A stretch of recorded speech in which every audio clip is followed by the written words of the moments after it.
बच्चा स्कूल जा भी रहा होता है, कभी खुश होकर जा रहा है, कभी नाखुश होकर जा रहा है। फिर वो सियाना हो जाता है, फिर उसको स्वयं लालच बन जाता है। और उसको बताते रहते थे कि जो पढ़ जाएगा उसको अच्छा बिजनेस नौकरी करेगा, अच्छा बिजनेस भी वही कर सकता है जो एजुकेटेड हो गया। उसमें वो बच्चा पढ़ जरूर रहा, लेकिन ये नहीं सोचकर पढ़ रहा कि मैं ऐसा हो ही जाएगा। सुनता भी रहता है और वो लगा रहा, तो उसको जो पहले जिसके लिए भेजा जाता था, जो उसके गुण बताए जाते थे शिक्षा के, फिर उसको ज्यों के तो मिलेंगे। ऐसा ही ये सत्संग है। आप सत्संग में जो बताया जा रहा है कि आप यहां आते रहोगे तो आप रिच हो जाओगे, भक्ति के आप धनी हो जाओगे, ऐसा ही होगा। लेकिन अभी आप बच्चे हो, आ भी रहे हो और सुन भी रहे हो, नकारा भी नहीं है और स्वीकार भी उस ढंग से नहीं है, लेकिन ईद का प्रतिफल आपको ज्यों का तो मिलेगा जैसा हम बता रहे हैं। अब आपने सुबह के सत्संग में सुना था कि अभी तक हमारे भक्त समाज में भक्ति की, प्रभु की परिभाषा भी नई ढंग से सुनाई गई है, नहीं बताई गई है। परमात्मा कौन है? सभी कहते हैं कुल का मालिक एक है। वो एक कौन है ये डिसाइड नहीं हो पा रहा था।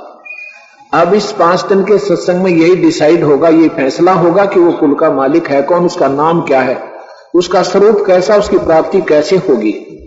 ये निर्णायक ज्ञान होगा और साथ में प्रमाण सहित होगा। ऐसे नहीं अपनी अपनी तो सभी कह गए, अपनी अपनी नहीं, हमने फिर अपने मूल शास्त्रों को आधार बनाना होगा। अपनी अपनी महिमा, अपनी अपने अनुभव के आधार पर तो ये शास्त्र अलग बन गए, नहीं तो एक शास्त्र की आवश्यकता नहीं थी। गीता हमारा मूल शास्त्र है, दूसरा कोई भी लेख नहीं चाहिए था किसी संत की, वो अपना अनुभव है। लेकिन वो अगर गीता जैसा ही है तो फिर लिखने की क्या जरूरत थी? गीता लिखा ही हुआ है और गीता जी से अलग है तो वो अधूरा है, पूर्ण नहीं है। सीधी सी बात है, इसमें दो राय नहीं है। अब जैसे हमने यहां से रोहतक जाना हो, ये पहले ही आप किसी से पूछिए या किसी ने लिख रखे हैं, पर अपने सब रिकॉर्ड में है रेलवे वाले में, कि दिल्ली से चलेंगे तो फिर कौन सा स्टेशन आएगा, नांगलोई आएगा, घेवरा आएगा, फिर सांपला, बहादुरगढ़ आएगा, फिर सांपला आएगा, फिर कलाउड़ आएगा, रोहतक आएगा। ये पहले लिखे हुए थे और किसी ने अलग से लिख रखे हैं, वो अधूरे को अधूरे लिख रखे हैं, तो लिखने की आवश्यकता ही नहीं थी, वो तो अधूरे हैं, पूरे नहीं लिख रखे उसने। अगर और लिखने की आवश्यकता क्या थी, वो ऐसे ही एज इट इज है, वो तो पहले प्रमाणित है ही हमारे पास। अब किसी ने सांपले तक ठीक बता दिया, आगे लिख दिया खरड़ की तरफ, वहां तो कोई रेलवे लाइन भी नहीं है। ऐसे इन संतों ने कुछ तो ठीक बताया, फिर आगे गलत कर दिया, जो गीता से नहीं मिलता, जो वेदों से नहीं मिलता। तो इसलिए वो मार्गदर्शन उनका अधूरा है, क्योंकि वो इससे नहीं मिल रहा, हमारे मूल शास्त्र से, वेदों से नहीं मिल रहा। इसलिए वो उपनिषद अधूरे हैं, पूरे नहीं है। उपनिषद क्या चीज होती है?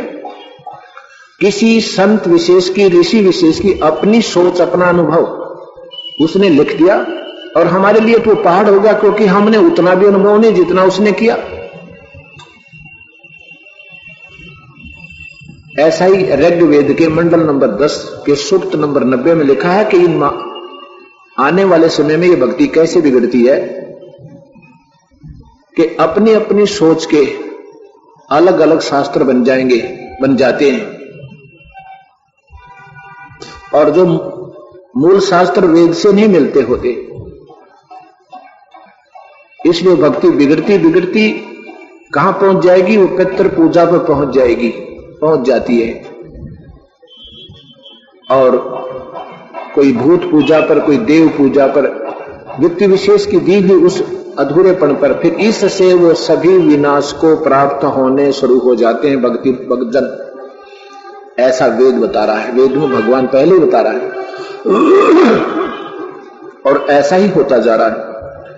अब जैसे किसी महापुरुष ने वेदों को मूल मानकर और अपना शास्त्र बना दिया,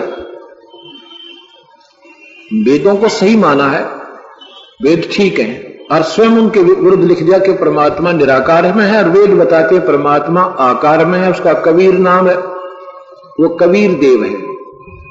और कबीर परमेश्वर ये काशी में जो आया था जुलाहा, ये वही है। लेकिन अब ये हमारी बुद्धि काम नहीं करती, क्योंकि हमने लाल देखा नहीं, सुना सुना है। और लाल एक इतना होता है, छोटा सा पत्थर, चमकीला सा, और कोई आपको दिखा के कहे कि ये देखो ये 9 करोड़ रुपए का है, आप नहीं मान सकते।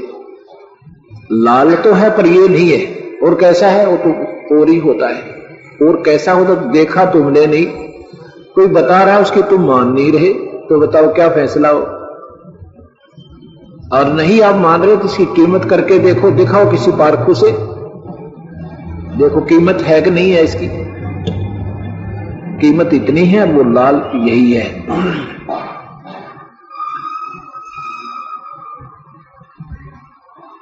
अब वेदों में बताया कि परमात्मा सहशरीर है। यजुर्वेद के प्रथम अध्याय के श्लोक नंबर 15 में प्रथम ही लाइन है, अग्ने तनुरसी। अग्ने माने परमेश्वर का, तनु माने शरीर, असी माने परमात्मा सहशरीर है। ऐसे यजुर्वेद के 5वें अध्याय के प्रथम श्लोक में अग्ने तनुरसी, परमात्मा सहशरीर है। विष्णुवे तवा सोमस्य तनुरसी। विष्णु, विष्णु का अर्थ होता है पूर्ण पालन करता, पालन करता। ये जो यहां जिस विष्णु को हम विष्णु मानते हैं, ये चतुर्भुजी भगवान, ये ज्योति निरंजन के पुत्र दुर्गा से उत्पन्न है। ये अभी तक हमारे भगत समाज में, विशेषकर हिंदू समाज समझो, जो कि मूल शास्त्रों से संबंधित है, पुराणों को सही मानता है, इनको भी इन महापुरुषों ने ये नहीं बताया कि ब्रह्मा विष्णु में इसके माता पिता, देवी भागवत में लिखा हुआ है, विष्णु पुराण में, शिव पुराण में लिखा हुआ है।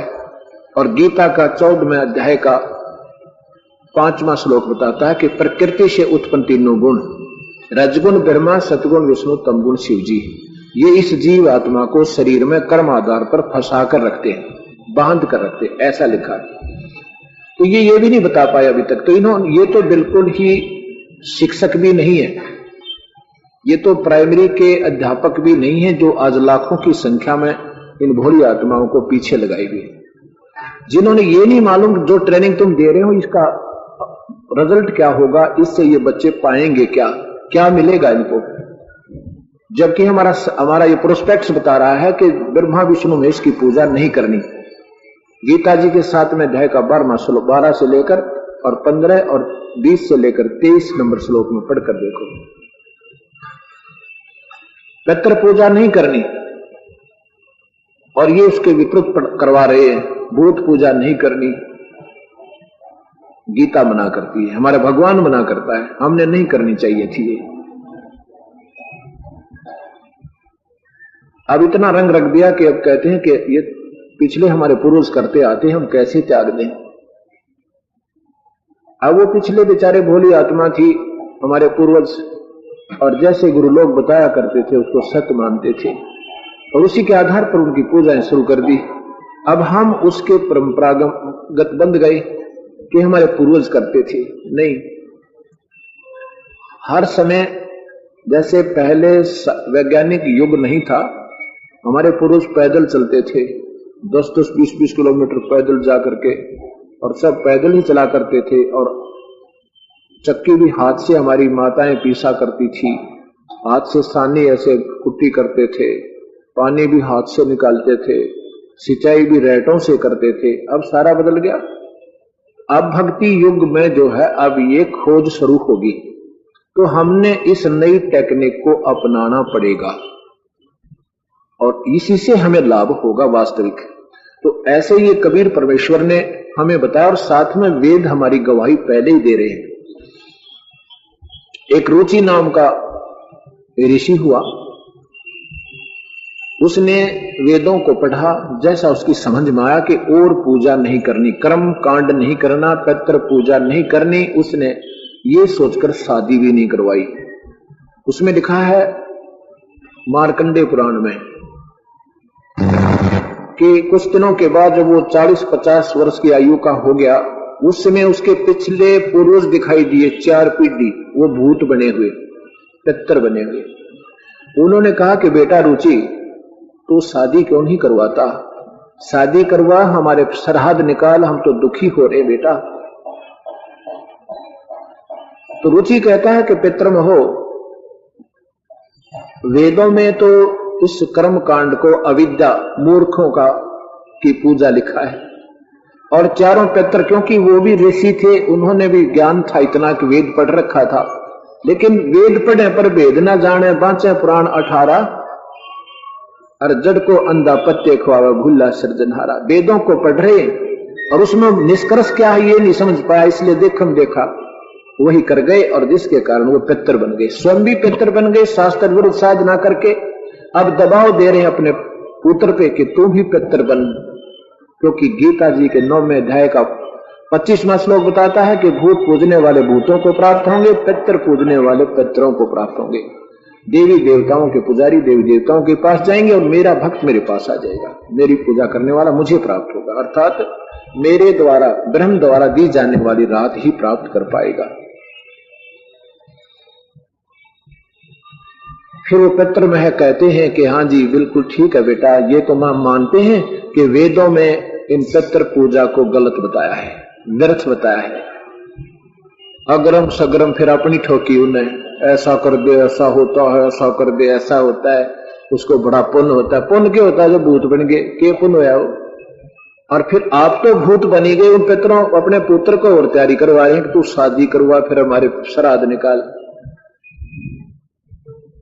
अब ऋषि डरा दिया रुचि उन्होंने, क्यों 4 दिखे एकदम, आदमी एक दिख जा पितर, उससे घबरा जाए हम। कहता पिताजी पितामह मेरी शादी कौन करेगा, मैं तो 50 साल की 40 साल की आयु का होगा। कहने लगे बेटा तू पहले तपस्या कर, 1000 वर्ष तपस्या की, फिर उसको स्त्री मिली, फिर उसने ब्याह करवाया, फिर उसके श्राद्ध निकलवाए, और फिर रुचि भी भूत बनवा दिया उनके पितरों ने। अब ये बातें आपको क्योंकि कड़वी अवश्य लगेंगी, और कड़वी गोलियां ही रोग को काट सकती हैं, सभी टेबलेट्स कभी नहीं आपको स्वस्थ कर सकती।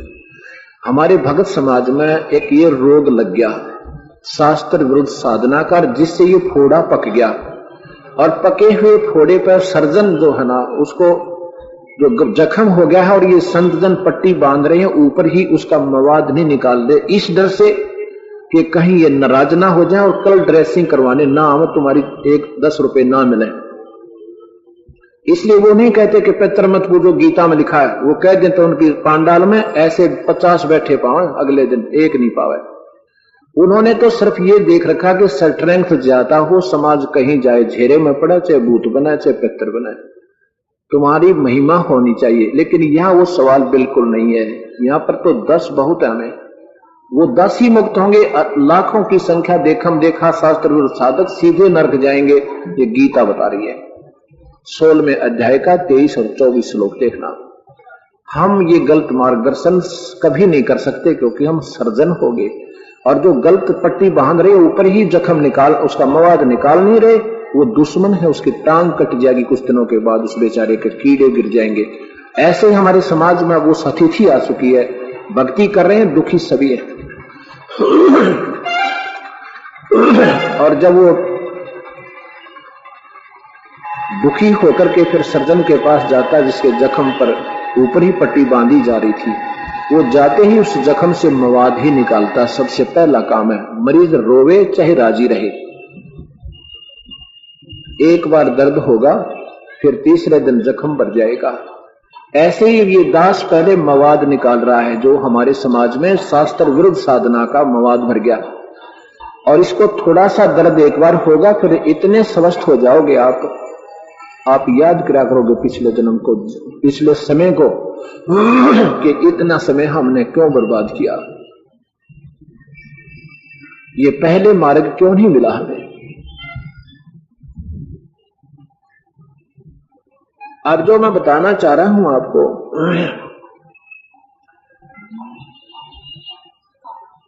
परमात्मा कौन है, कैसा है, हमारे शास्त्रों में पहले ही प्रमाण है। चारों ही पवित्र धर्मों के पवित्र शास्त्रों में, मूल शास्त्रों में, मूल शास्त्र हम सभी का प्रथम तो वेद है।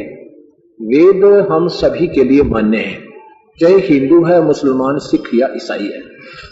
क्योंकि वेद उसमें रचे गए थे जब ना कोई मजहब था, ना कोई धर्म था, कुछ नहीं था। हम केवल ना हिंदू थे, ना मुसलमान, ना सिख, ना ईसाई, केवल शास्त्र अनुकूल साधक आर्य लोग हुआ करते थे। आर्य मीन श्रेष्ठ विधिवत साधक को आर्य कहते हैं।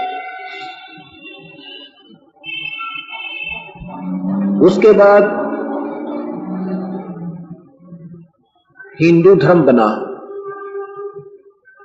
हिंदू धर्म के लिए गीता जी सर्वोच्च शास्त्र है। उसके बाद जब हिंदू धर्म में त्रुटियां, हिंदू धर्म कैसा था कि बीड़ी, शराब, मांस, तंबाकू कोई छूता भी नहीं था, इसलिए पवित्र एक व्यवस्था बनाई जाती है किसी संत ऋषि विशेष के द्वारा, जिसमें कोई त्रुटि नहीं होती, शास्त्र अनुकूल साधना पर उसको आधारित किया जाता है। तो वेदों के अनुसार साधना करने वालों को, गीता के अनुसार साधना करने वालों को हिंदू कहा जाने लगा और सभी बुराइयों से दूर रहे। हिंदू धर्म में फिर कर्मकांडी लोगों ने इसमें इतनी व्यवस्था बिगाड़ दी, कोई कदम रखे तो भी तुम्हें नुकसान हो गया, इधर मुंह करके पेशाब कर दिया तुझे पाप लग गया, इधर हाथ कर दिया तूने, इधर सर करके सो गया तुझे ऐसे पाप लग गया। ऐसी फांसी गाल दी कि दुखी हो गए लोग। इधर दिशाशूल है, इधर नहीं जाना, आज ग्रह चढ़ गया, आज राहु का नंबर है, कल केतु आएगा तेरे ऊपर। वो डरा डरा कर उनकी घिघी बांध दी। फिर उसमें त्रुटियां आ गई। उसके बाद फिर ईसाई वो आदम जी का उत्थान हुआ, आदम जी उत्पन्न हुए। उसी परंपरा में आगे चल के ईसा जी एक महान आत्मा, जिन्होंने उस बिगड़ी हुई सतीथि को जो पीछे उसी मजहब में बिगड़ गई थी, उसको फिर एक परमात्मा पर आधारित करने की चेष्टा की। उसी परंपरा में आगे आकर के हजरत मोहम्मद जी, जिन्होंने मुसलमान धर्म की व्यवस्था की। हजरत ईसा साहिब ने, ईसा मसीह जी ने एक ऐसा स्वच्छ समाज बनाया, बीड़ी, शराब, मांस, तंबाकू बिल्कुल बंद करवा दिया था, अन्य पूजाएं बंद करवा दी थी, केवल एक परमेश्वर पर आश्रित किया था। उन्होंने एक परमेश्वर, इस ब्रह्म को, अव्यक्त को, काल को ही मान लिया। जैसे पहले ऋषि इस ब्रह्म तक की पूर्ण भगवान मान करके और पूजाएं किया करते थे। उसके बाद फिर ईसाई धर्म में भी त्रुटियां का ढेर हो गया। फिर हजरत मोहम्मद जी ने एक स्वच्छ समाज बनाया, उसका नाम मुसलमान रखा। उसमें बीड़ी, शराब, मांस, तंबाकू छूते नहीं थे, ब्याज तक नहीं लेते थे। इतनी पुण्य आत्मा बनाई थी। 1,80,000 हजरत मोहम्मद जी के अनुयायी हो गए थे।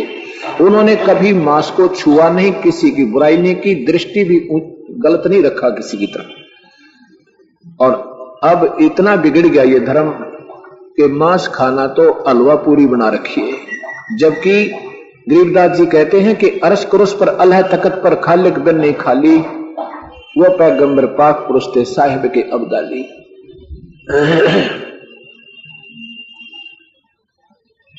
नबी मोहम्मद नमस्कार है, राम रसूल कहाया, 1,80,000 को सौगंध जिन नहीं करद चलाया।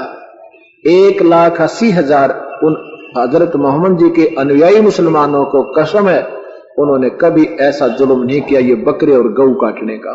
धर्म वही होता है जिसमें हिंसा ना हो। धर्म वही होता है जिसमें बीड़ी, शराब, कोई नशीली वस्तु का प्रयोग ना हो, नहीं तो धर्म नहीं हो। धर्म नहीं है। धर्म क्या, जब तक कुकर्म हो गया। अब हिंदू देख लो, बकरे, मुर्गे, आम चीज खाने लगे, आम व्यक्ति अंडे उंडे खाने लग गया। नहीं, मुसलमानों को हिंदू इसलिए बुरा बताते थे कि ये मांस खाते हैं, बस मांस खाते हैं इसलिए बुरा बताते थे। अब हिंदू धर्म में मांस खाने वाले की कोई कमी नहीं। ये स्थिति बिगड़ती जा रही है। कोई अब आगे 100 वर्ष में, आने वाले समय में कोई कहेगा कि हिंदू मांस नहीं खाते थे, कोई नहीं मानेगा। ऐसे मुसलमान धर्म मांस नहीं खाता था, और अब कोई कहे कि मुसलमान मांस नहीं खाते थे, कोई नहीं मानेंगे, क्योंकि अब वो घर घर में पहुंच गया मांस। बच्चे पैदा होते नहीं तो उन्होंने घर में सब व्यवस्था मिलती है, वो कहते हैं ऐसे ही हो रहा होगा। सिख धर्म में किसी भी 10 महापुरुषों ने मांस छुआ भी नहीं, 10 गुरुओं ने। और अब सबसे ज्यादा गिरावट सिख धर्म में आ गई, शराब और मांस को तो ऐसा बना रखा है जैसे पानी पिया करें, जलपान करते हैं। और आने वाले समय में 100 वर्ष के बाद कोई कहेगा कि सिख धर्म में मांस नहीं खाते थे, शराब नहीं पीते थे, कोई नहीं मानेगा। लेकिन एक समय फिर आएगा कि हम फिर इन बुराइयों को त्याग के फिर एक ही होंगे। ऐसा कबीर परमेश्वर की वाणी है कि एक समय इस कलयुग में ऐसा सतिथि आएगी, सभी फिर भक्ति करेंगे। जब हमें समझ में आ जाएगी कि मनुष्य जीवन केवल प्रभु पाने के लिए प्राप्त हुआ है, बाकी हम अपने संस्कार पिछली मलाई खा रहे हैं, पिछले पुण्य कर्मों की क्रीम हम प्रयोग कर रहे हैं और भविष्य हमारा बन नहीं रहा, तो हम 84 में चले जाएंगे। और एक ही प्रभु की भक्ति प्रारंभ होगी वेद और गीता अनुसार, पवित्र बाइबल अनुसार, पवित्र कुरान शरीफ अनुसार, पवित्र गुरु ग्रंथ साहिब अनुसार। उनमें लिखा है कि परमात्मा कबीर परमेश्वर है। कुरान शरीफ सूरत फुरकानी नंबर 25 आयत नंबर 52 से 59 को पढ़कर देखना, उसमें 3 बार कबीर नाम लिखा है। इन 7-8 लाइनों में 3 बार कबीर नाम लिखा है। लिखा कि ये परमेश्वर है जिसने सारी सृष्टि रची और इसको मारने में कोई समर्थ नहीं है। और उसकी खबर किसी बाखबर से पूछ देखो। एक कोई बोलने वाली शक्ति हजरत मोहम्मद को आदेश दे रही है कि कबीर नाम का कोई भगवान है और उसी ने 6 दिन में सृष्टि रची, 7वें दिन तख्त पर जा बैठा। और उसकी खबर किसी बाखबर से पूछ देखो, उसके बारे में वो बता सके संत जिसने पूर्ण ज्ञान हो। गीता जी के 4 अध्याय का 34वां श्लोक बताता है कि अर्जुन उन संतों ने ढूंढ ले। भगवान अपनी तो बता ही रहा है, जितने वो जानते हैं कि मेरा तो ओम नाम का जाप है और यह गवन कर ले। मेरी दी जाने वाली जो राहत है वो भी अनुत्तम है। 7वें अध्याय का 18वां श्लोक। मैं जो तुम्हें राहत दूंगा वो भी पूर्ण नहीं है। उसके लिए उन संतों ने ढूंढ ले जो उस परमात्म तत्व को, पूर्ण परमात्मा के सही मार्ग को जानने वाला है, फिर जैसे वो बतावे ऐसे कर लेगा। ये कुरान शरीफ बता रही है कि उन संतों ने ढूंढ ले। बाखबर माने पूर्ण ज्ञानी, वही ये कबीर परमेश्वर है। कबीर, इन्होंने कबीर का अर्थ मूल अरबी भाषा तो सही है, जैसे संस्कृत हमारी इस गीता जी में मूल भाषा है वो तो सही है, लेकिन सरलार्थकर्ता ने हिंदी में जो अनुवाद अपने हिसाब से कर दिया, कबीर का अर्थ बड़ा कर दिया। इन्होंने वेदों के सरलार्थकर्ताओं ने कबीर का अर्थ सर्वज्ञ, सृष्टि रचनहार, सर्वशक्तिमान ऐसे करके छोड़ दिया, जबकि वहां कबीर का अर्थ कबीर ही लिख देना था। वो कबीर परमात्मा है। अब जैसे कोई दूध की महिमा गावे कि सफेद सफेद है, पेय पदार्थ है, पीने योग्य है, सबने पीना चाहिए, पौष्टिक आहार है, और उसमें लिखा कि वो दूध है। दूध ना लिखकर कह दे वो सफेद सफेद है, बताओ उस चीज ने के ढूंढा वे कहा वो सफेद सफेद क्या चीज है? वो नाम लिखना पड़ेगा कि वो दूध है जिसके मैं गुण गा रहा हूं। ऐसे ही कुरान इसमें वेदों में लिखा कि वो कबीर देव है, कबीर परमेश्वर है। देव माने परमेश्वर, कबीर माने कबीर। हम कबीर कह देते हैं, वो कबीर है, लिखा उसमें कबीर। जैसे हम वाल्मीकि बोलते हैं और लिखा जाता है वाल्मीकि। हम वेद कहते हैं, हम अमूमन आपने हमारे प्रवचन सुने होंगे, हम वेद बोलते हैं और लिखे हैं वेद, वास्तव में उनको वेद लिखा जाता है। ऐसे ये बोली जो हमारे पहले अनएजुकेटेड हमारे पूर्वज थे वो वह को वह ही बोलते थे ज्यादातर, तो वैसे फिर लिखना आरंभ कर दिया देसी भाषा में, अपने भाषाओं में। ऐसे पंजाबी में वह को वह बोलते हैं, जैसे गुरु नानक देव जी की वाणी में विचार की जगह विचार बोला जाता है। ऐसे ही वैसे वह हम बोलने लगे, लेकिन वो वही है। पवित्र बाइबल मुसलमानों को, ईसाइयों को मान्य है, कोई शक नहीं, सब मानते। वही वर्णन, पवित्र बाइबल का वर्णन चारों कुरानों में 60% है। 60% उसका पवित्र बाइबल का ही इन चारों कुरानों में 60% विवरण है और सब मानते हैं आदम से हमारी उत्पत्ति हुई, आदम जी हमारे पूज्य हैं। मुसलमान भी यही मानते हैं, ईसाई भी यही मानते हैं। आदम जी की उत्पत्ति से पहले प्रभु पूर्ण परमात्मा ने पवित्र बाइबल में लिखा है कि 6 दिन में सृष्टि रची। 6ठे दिन परमेश्वर ने मनुष्य को कहा कि मैं अपना ही स्वरूप में बनाऊंगा, मैं अपने जैसा मनुष्य को बनाऊंगा। इससे सिद्ध होया कि मनुष्य जैसा ही प्रभु है। और ईसाई धर्म, मुसलमान धर्म, हिंदू धर्म, ये सभी परमात्मा को अव्यक्त निराकार मानते हैं, बेचून कहते हैं। हमारे शास्त्र आकार बता रहे हैं और उसका कबीर नाम बता रहे हैं। वही ये परमात्मा है जिसने 6 दिन में सृष्टि रची, 7वें दिन तख्त पर जा विराजा। पवित्र बाइबल में लिखा है कि मनुष्यों के लिए परमात्मा ने केवल बीजदार पौधे और फलदार वृक्ष, यही, मांस नहीं खाना, कहीं वर्णन नहीं है। आगे जो पवित्र बाइबल में और वर्णन आए हैं, ऐसे पशु नहीं खाने चाहिए, ऐसे खाने चाहिए, ये पूर्ण परमात्मा का आदेश नहीं है। वो तो आने वाले समय में जीव के चठोरों का आदेश है। उसमें फरिश्ते किसी के अंदर प्रवेश करके जैसे भूत बोलते, यहां देखा ना, एक जैसे नो करके और किसी के अंदर प्रेत आत्मा प्रवेश करके कहती है एक बोतल दारू दे दे, एक बकरा चढ़ा दे, मैं फलाना बोल रहा, हनुमान बोल रहा हूं, तो वो डरते भाई दारू भी दे दे, बकरा भी चढ़ा दे। तो वो आदेश लिखे गए, वो प्रभु का आदेश नहीं है, वो व्यक्ति विशेष का आदेश है। व्यक्ति विशेष के आदेश से कोई गलती कर देगा वो दोषी होगा। प्रभु का संविधान ऐसा नहीं है। आने वाले समय में पवित्र गुरु ग्रंथ साहिब में कहीं नहीं लिखा मांस खाने का, और उसके विरुद्ध जो कर रहे हैं वो हानिकारक होगा, उसको नुकसान बनेगा, प्रभु उनको सजा देगा। ऐसे हमारे चारों वेदों में, पवित्र गीता जी में, पवित्र चारों वेदों में कहीं नहीं लिखा मांस खाने का। और हिंदू मांस खा रहे, वो हिंदू की केवल फीत है, उनके हिंदू नहीं है। ऐसे हमने उसी सतिथि में आना पड़ेगा और बुराइयां त्यागनी होंगी। प्रभु पूर्ण परमात्मा कबीर साहब है जो काशी में जुलाहा बनकर आए थे। यहां आकर के बात गले से नीचे नहीं उतरती जल्दी सी कि ये कैसे हो सके कबीर परमेश्वर, जबकि चारों पवित्र धर्मों के पवित्र शास्त्र होली बुक्स हमें प्रमाण दे रही हैं। हम पुराने रंग में ऐसे रंगे तो भी स्वीकार देर से होगा। पुराना रंग भी हमने सुनते युग बीत गए तो वो स्वीकार्य हो गया जैसा भी था। ऐसे ये सत्य ज्ञान भी हमारे हृदय में समाएगा, अधिक सुनेंगे तब समाएगा। और फिर ये आधारित है, वो निराधार सुन रखा हमने, वो लोक वेद है।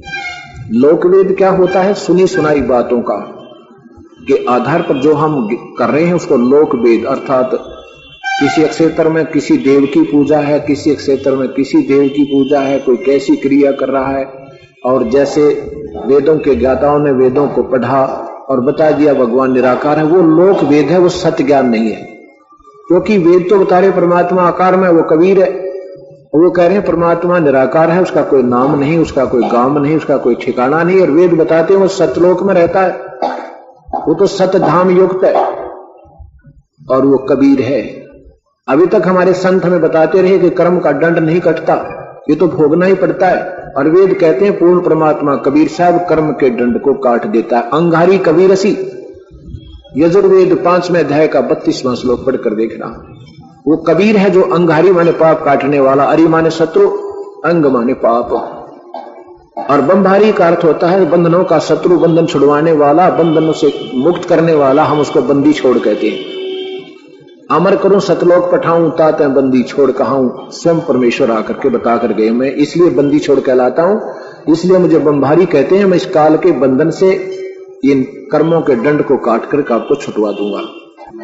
अब हमने सबसे पहले सृष्टि रचना को सुनना होगा, इसको समझना होगा। सृष्टि रचना भक्ति मार्ग की मास्टर की है और सभी शास्त्रों की को समझने के लिए वो एक मास्टर की है। ये मुख्य एक चाबी समझो, इसके बिना कोई भी हमारा शास्त्र हम ढंग से नहीं समझ सकते। और जो दास ने पहले बार ये कथा सुनी थी मेरे गुरुदेव के मुखारविंद से, मुझे बिल्कुल नहीं अच्छी लगी थी। ऐसा महसूस हुआ था कि ये महात्मा बिल्कुल झूठ बोल रहा है। लेकिन कुछ संस्कार अच्छे थे मेरे, सुनता रहा, देखेंगे कितनी झूठ बोलेगा ये। और जब दास ने वो शास्त्र उठाकर देखे जो उन्होंने मुझे बताया कि तो सारा प्रमाण ही वही ज्यों का तू मिला। गीता जी देखा, महाभारत देखा, पुराण उठाए, और अब इन वेदों को भी और गीता जी को बाद में देखा। अब पता चला तो वास्तविकता यही थी जो वो बता रहे थे, लेकिन मुझे अपने पुराने ज्ञान के आधार पर वो गलत लग रहे थे, मैं ठीक लग रहा था। हनुमान का पुजारी था मैं, 25 वर्ष मंगलवार का व्रत रखा, श्याम जी की पूजा की, ब्रह्मा विष्णु महेश की कट्ट हृदय में ऐसी जगह थी कि बस उनके चित्र देखते आंखों में आंसू आया करते थे मेरे। ऐसा नहीं कि अब भी हमें बुरे लगते हैं, अब प्यारे उतने लगते हैं, लेकिन पूजे नहीं, वो आदरणीय है। यही बात हमारी कोई समझ नहीं रहा कि हम बताना क्या चाहते हैं।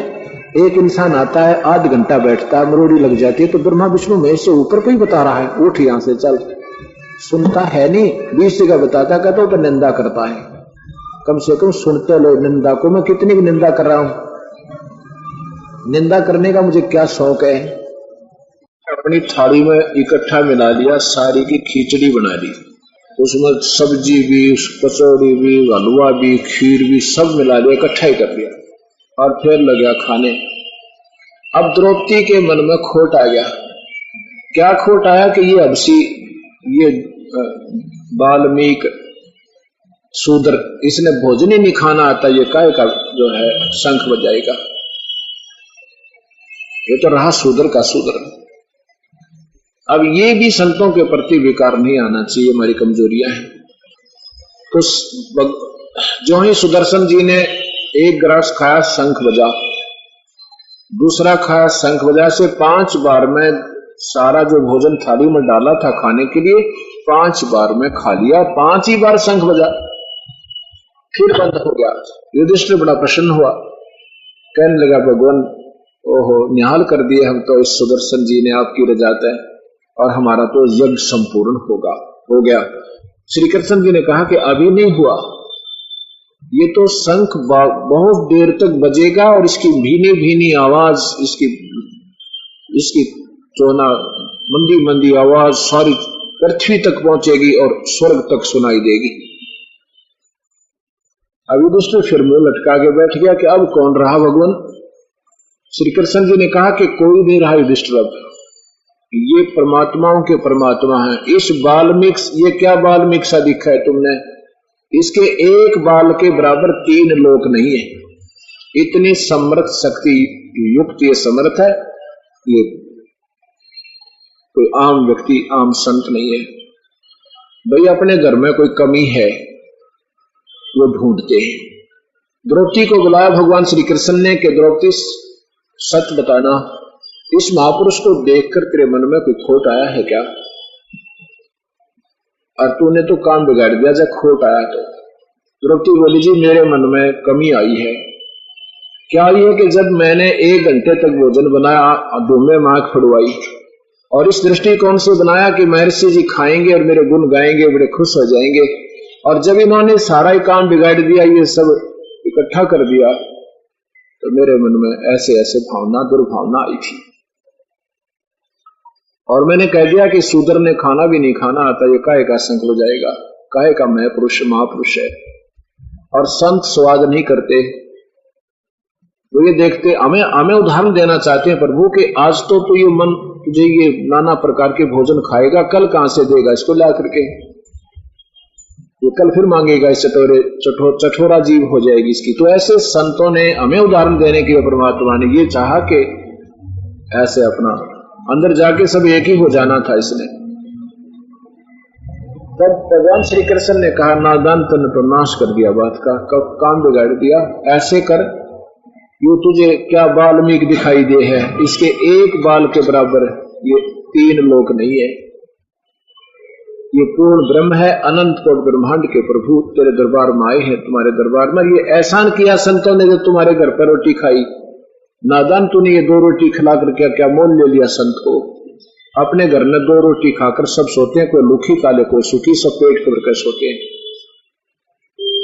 और ये तो तेरे को एहसान किया जो संत ने आके तेरे घर पर भोजन पा लिया। वो कैसे भी खावा, कैसा ही खावा, कितना ही खावा, तूने आपने नहीं मन में ऐसा खोट आना चाहिए, ये तुम्हारी भक्ति और श्रद्धाहीन हो जाते हो।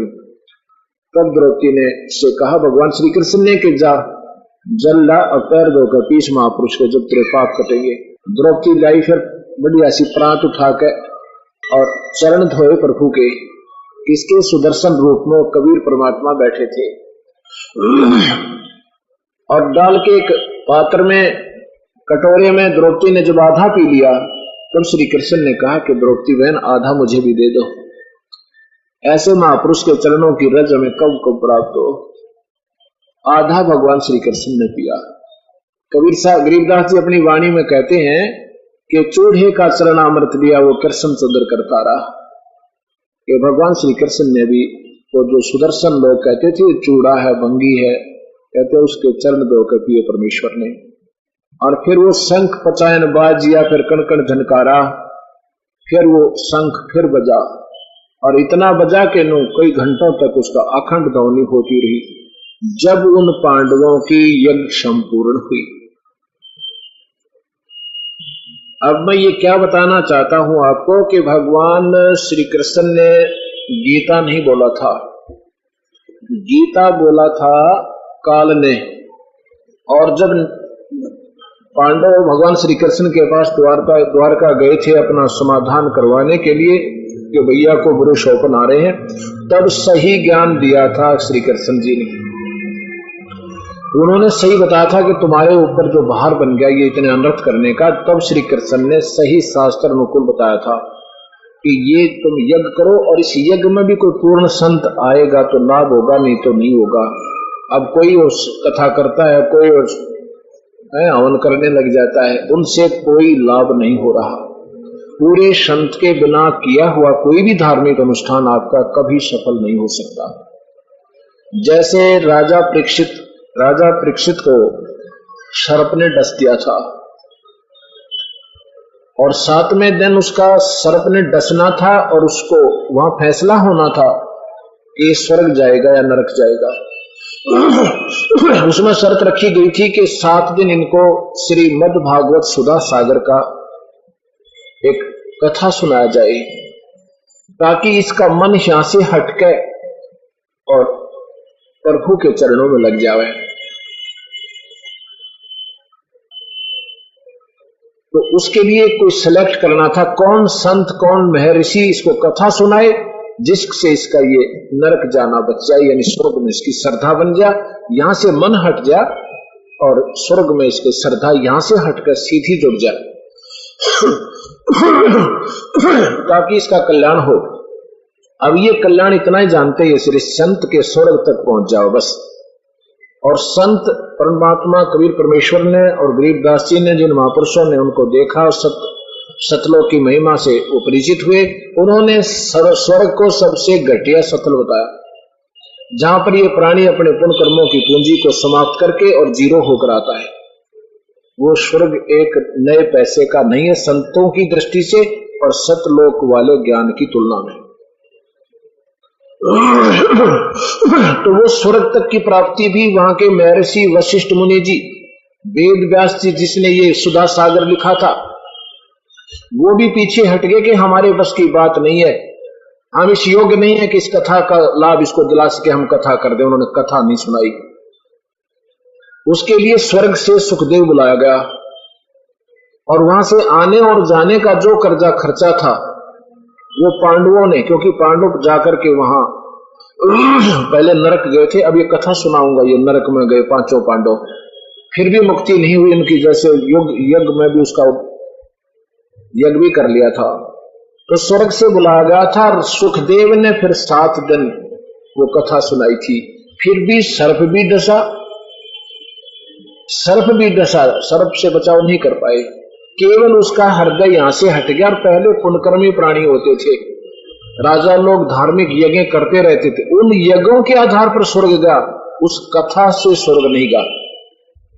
कथा ने तो इतना काम किया, वो भी उस संत के सुनाने से, जो अधिकारी है, सुखदेव अधिकारी था उस कथा सुनाने का, वो उसमें के वर्तमान में ऋषि भी अधिकारी नहीं थे, कथा सुना दे, इसको लाभ दिला दे, क्योंकि उस 7वें दिन परिणाम आना था।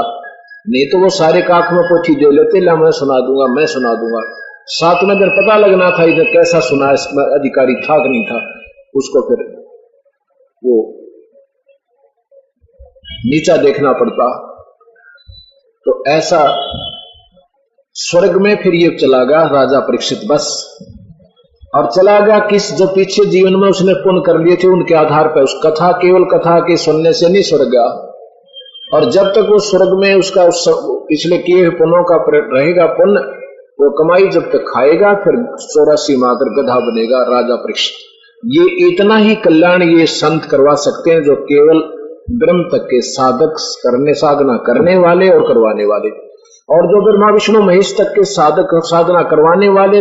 गीता जी के 7वें अध्याय के 12 से और 15 तक लिखा है कि ये तो बिल्कुल ही क्षणिक सुख है। गीता जी के 7वें अध्याय के 20, 21, 22 और 23 में लिखा है कि ये तो जो जिस देवता ने पूजता रो पर वो अच्छी पूजा नहीं है, उन बुद्धिहीनों का अक्षणिक सुख है। ब्रह्मा विष्णु महेश तक तो बिल्कुल रिजेक्टेड है, बहुत माइनर सुख है। ब्रह्म तक की साधना का भी स्वर्ग में जो ज्यादा समय मिल जाता है वो भी व्यर्थ है, ऐसा संत बताते हैं। कबीर परमेश्वर बताते हैं, उसकी वाणी को जानने वाले संत बता सकते हैं। अब क्या होता है, मैं क्या बताना चाहता हूं कि अब कोई कथा करने लग जाता है, आज मैं तुम्हारे पाठ कर दूंगा, मैं तुम्हारे हवन कर दूंगा। इन अनधिकारियों से कोई भी धार्मिक अनुष्ठान सफल नहीं हो रहा, इसलिए हम भक्तिहीन होते जा रहे। रोहतक के अंदर एक मजिस्ट्रेट लगा था, 5-6 महीने हुए थे, और एक उसका भाई था, ये फाइनेंसर, प्राइवेट फाइनेंस करता था। उनके पिताजी बीमार रहते थे। उन्होंने अपने गुरुजी से प्रार्थना की, गुरुजी ने कहा मैं एक हवन करूंगा तुम्हारे घर पे, अनुष्ठान करूंगा, तुम्हारे पिताजी स्वस्थ हो जाएंगे।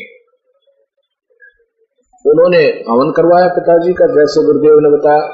ये अनधिकारी गुरुओं से बताता हूं के परिणाम मिला इनमें, फिर भी अंधे हो गए हमने, क्योंकि रास्ता ठीक नहीं मिल रहा।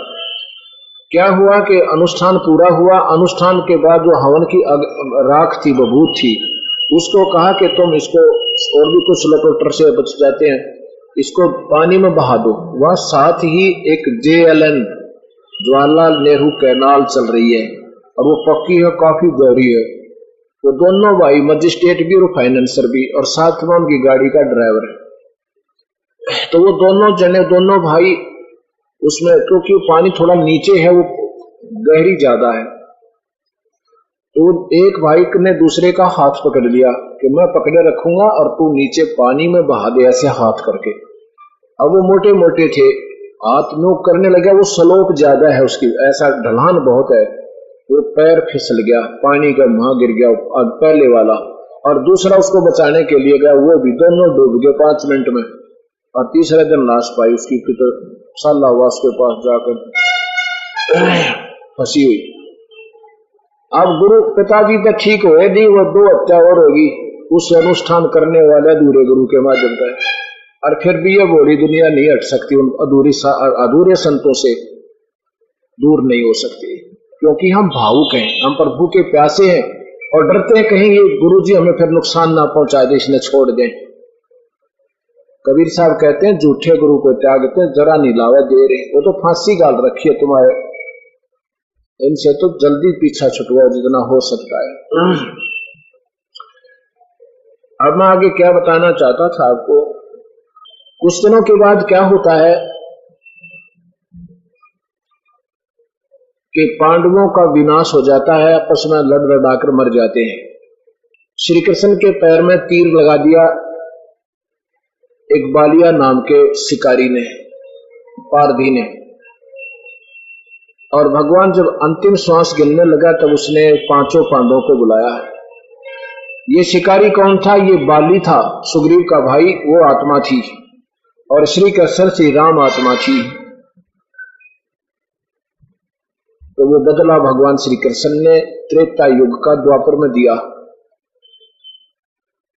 मैं इसको शॉर्ट करूंगा, इस कथा को ज्यादा नहीं बताना चाहता। पांचों पांडवों को बुलाया और कहा कि मेरी एक अंतिम प्रार्थना और सुनो, आदेश समझो चाहे प्रार्थना समझो। युधिष्ठिर ने कहा कि आप हमारे पूज्य हो, हमारे गुरुदेव हो, जो आज्ञा हो वो करो। कहने लगा भाई तुमने मेरी एक अंतिम बात और सुन लो। अर्जुन, एक तो ये है कि मैं जब अब सब पांडवों का विनाश हो गया, इनको सभी औरतें यहाँ पर बच गई, आदमी कोई नहीं रहा, इन सभी औरतों को तो वहां इंद्रप्रस्थ ले जाना भैया, इनकी इज्जत सुरक्षित नहीं रहेगी, राक्षस लोग इनकी बेइज्जती करेंगे। और भाई अब मैं जा रहा हूं, मेरी एक अंतिम आदेश और सुन लो, तुम मेरे गुरु हो, मैं तुम्हारा चहेता हूं। तुम जाकर के पांचों के पांचों शीघ्र ही राज्य त्याग कर और हिमालय में जाकर घोर तप कर लो, साधना करो ओम नाम के जाप की, और अपना जब तक तुम्हारा शरीर समाप्त हो जा नहीं हो तब तक वही अपनी साधना करते हो।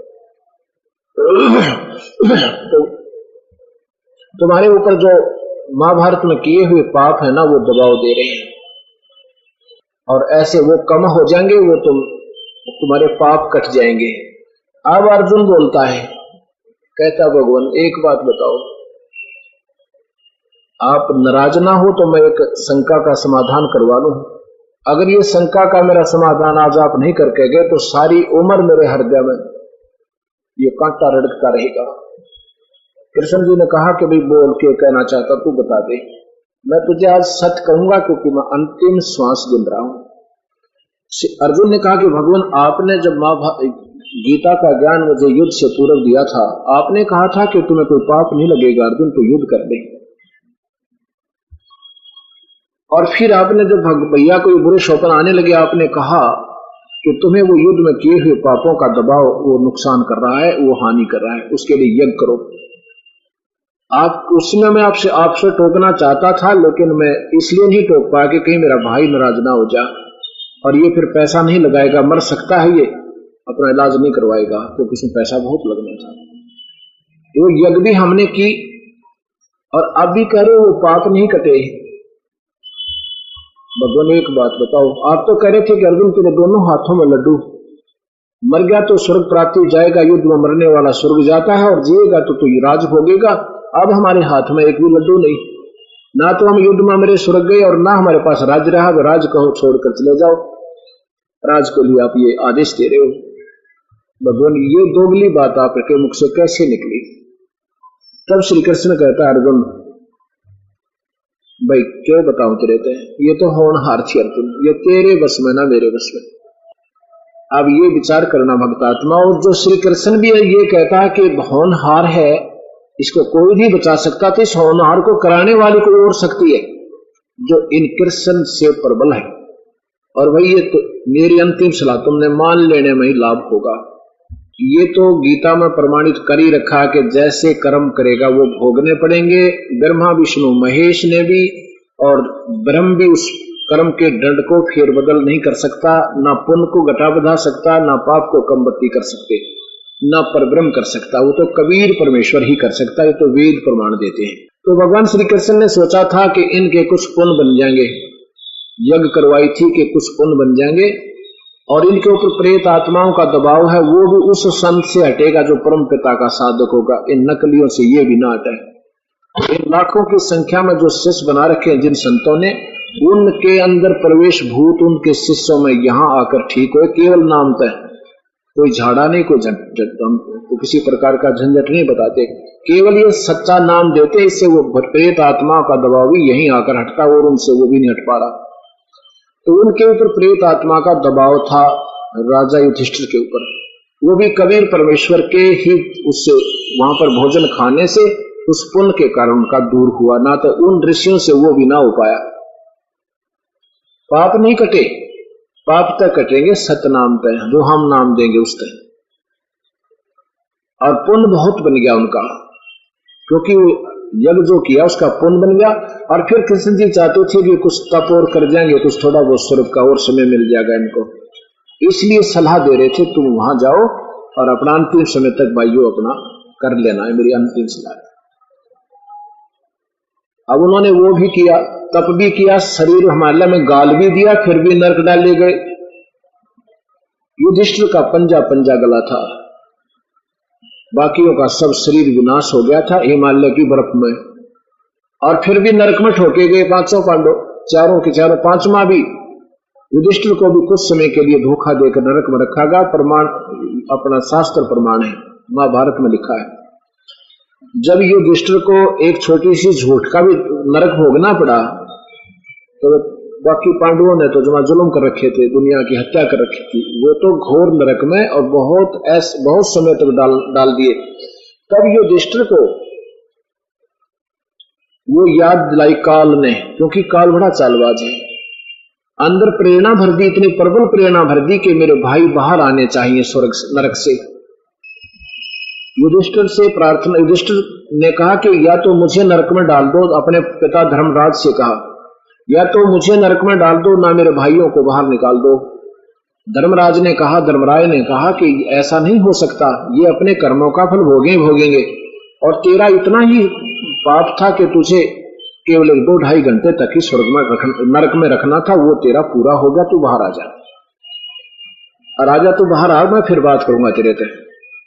तब युधिष्ठिर से धर्मराज ने कहा कि बेटा, तू वो तेरे भाई नहीं है, तुम तो एक फिल्म बनाने गए थे, वहां पे एक फिल्म बनाने गए थे, जैसे करोड़पति सेठ का बेटा,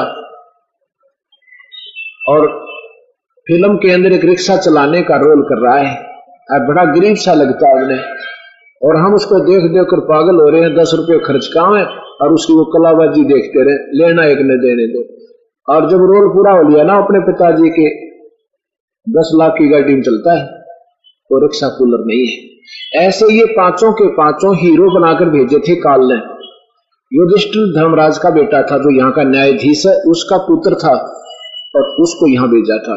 और पवन देवता के बेटे भीम थे, और इंद्र का पुत्र अर्जुन था। अश्वनी के बेटे, अश्वनी देव के बेटे नकुल और सहदेव थे। और ये पांचों यहाँ फिल्म बना गए, और अब हम उस फिल्म को, महाभारत को देख देख राजी हो रहे हैं, और वो नरक में ठोक रखे जो फिल्म बनाने आए थे। अब उसको देखकर हमें क्या मिलेगा, ये बिना बुद्धि काम करती। जो यहाँ रोल कर गए वो नरक में डाले गए, और हम उनके द्वारा किए गए चित्रण को, उसको पढ़ कर उस चरित्र को हम अपना भक्ति मान रहे हैं कि हमने बड़ा कुछ आज पढ़ा, महाभारत का एक पाठ किया। तब युधिष्ठिर को बताया धर्मराज ने कि तू मेरा बेटा है, और वहां तो तुम कुछ समय के लिए गए थे, तुम आपस में भाई नहीं हो। युधिष्ठिर का मन नहीं हटता है, कहने लगा मैं नहीं मानता, मेरी तो उनमें ममता बन गई है पिताजी, क्योंकि ज्यादा सैकड़ों वर्ष इकट्ठे रहे, प्यार हो गया। इस शरीर के अंदर एक और शरीर है, जब तक नेक्स्ट शरीर में ये प्राणी नहीं जाएगा, तब तक इसका ऐसा ही आकार ज्यों का त्यों बना रहेगा। एक सूक्ष्म शरीर है, उसमें एक ऐसी क्वालिटी, ऐसी मेटल है, यो बना हुआ है ऐसे मेटल का। तो तब कहा भी कैसे माने तू, धर्मराज ने कहा। युधिष्ठिर बोला जी मैं जब मानू, मेरे भाई नरक के बाहर आवे। उन्होंने कहा भी ऐसे नहीं आ सकते, ऐसे आ सकते हैं कि तू अपने पुण्य संकल्प कर दे इनके लिए बाहर आने के लिए। जब तक तेरे पुण्यों का संकल्प इनके साथ रहेगा, वो प्रभाव जितने कीमत होगी उतने दिन ये स्वर्ग रहेंगे, फिर नरक में डाले जाएंगे। युधिष्ठिर ने कहा कि एक बार इनको बाहर निकाल दो, बस मैं नहीं जानता हूं। तो युधिष्ठिर ने अपने पुण्य संकल्प किए, ये चारों पांडव ये सारे बाहर निकाले। जब तक इन पांडवों का युधिष्ठिर के द्वारा दिया गया पुण्य इनके साथ है, तब तक तो ये स्वर्ग रहेंगे, उसके बाद ये नरक में डाले जाएंगे, और उस किए हुए हत्याओं का ये फिर भोग भोगेंगे। और फिर नेक्स्ट त्रेता युग, द्वापर युग आएगा ना, फिर नई आत्मा आएंगी, ये फिर बन बन कैसे ऐसे ये सारी इस काल ने जाल फैला रखा है। अब मैं आपको क्या बताना चाहता था आज इस सत्संग में, ये सिद्ध करना चाहा कि काल ने जो गीता में ज्ञान दिया वो तो ठीक दिया, अपनी तगड़मबाजी लड़ाई वो अधूरी, लड़ाई कराने के लिए लगाई, वो अधूरी की, और वो बेसलेस की। और अब शाम को आपको फिर सत्संग सुनने को मिलेगा। बोलो सतगुरुदेव की जय। सत साहिब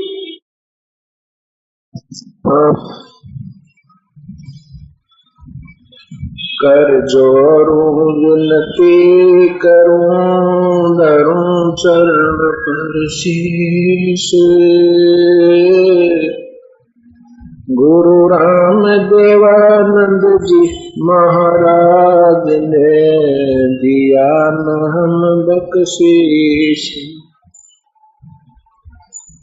कोटि कोटि सजदा करूं कोटि कोटि प्रणाम। चरण कमल में राखियो मैं बांधी जाम गुलाम।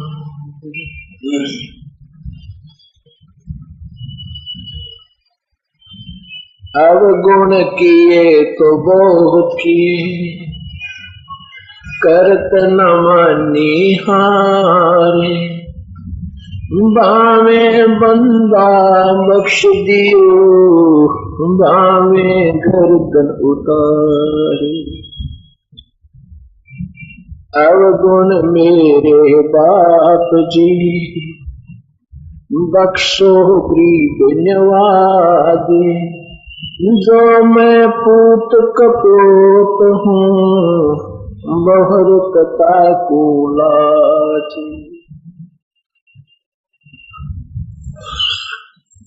अंतर्यामी एक तू आत्म के आधारे। जो तुम छोड़ो हाथ तो मुझे कौन उतारे पारे। सुरत करो मम साइया हम हैं भव जल माही। ऐसे ही बह जावांगे जब तुम न पकड़ोगे बाण। अंतर्यामी एक तू आत्म के आधारे। जो तुम छोड़ो हाथ तो हम कौन उतारे पाए। पूर्ण ब्रह्म सर्व ब्रह्मांडों के कुल मालिक कबीर परमेश्वर की असीम रजा से पवित्र नगरी दिल्ली के अंदर ये प्रभु की कथा 18 सितंबर से प्रारंभ हुई। जिस नगरी के अंदर संत समागम होते हैं, धन भाग होते हैं उन प्राणियों के, उन पुण्य आत्माओं के जो उस नगर में रहते हैं। और सत्संग के सुनने के लिए जो पुण्यात्माएं सत्संग स्थल पर आती हैं वो बहुत ही पुण्यकर्मी प्राणी होते हैं। भाग्य के बिना ये जीव एक अनमोल वस्तु से वंचित रह जाता है और भाग्य प्रभु के हाथ में होता है। एक तो हमारा भाग्य होता है कि जैसे हमारा प्रारब्ध है उसके आधार पर हमारा लक बना, हमारी किस्मत बनी हुई है। फिर परमात्मा हमारे ऊपर मेहर करते हैं, हमारे भाग्य को फिर इंप्रूव करते हैं। वो कौन कर सकता है? केवल कबीर परमेश्वर कर सकता है। जैसे संतों के समागम हुए, उस सत्संग के अंदर जो प्राणी आता है उसके पिछले संस्कार वश वहां पर संतों का आना हुआ, क्योंकि उस नगरी में कोई ऐसी पुण्य आत्मा रह रही होती है जिनको परमात्मा ने फिर प्रफुल्लित करना होता है। और फिर वो सत्संग सुनकर वहां नहीं आती है तो फिर वो भाग्य उनका कमजोर रह जाता है। अब हम अपने संस्कारवश किसी के पास कोई कोठी है, कार है, भौतिक सुविधाएं खूब है, ये पिछले संस्कार से है। और आपका एक संस्कार और अच्छा है कि आपकी नगरी में प्रभु ने सत्संग की व्यवस्था करवाई। वो एक संस्कार जो है आपका वो अलग से अच्छा है। जैसे एक पाप कर्म ऐसा हो, उसके दबाव से एक व्यक्ति, एक कोई बच्चा ऐसे व्यक्तियों के संपर्क में आ जाता है और फिर वो चोरी करने लग जाता है, फिर डाके डालता है, फिर गोली से मारा जाता है। उस एक बुरे संस्कार ने उसको फांसी तक की सजा को प्राप्त करवा दिया।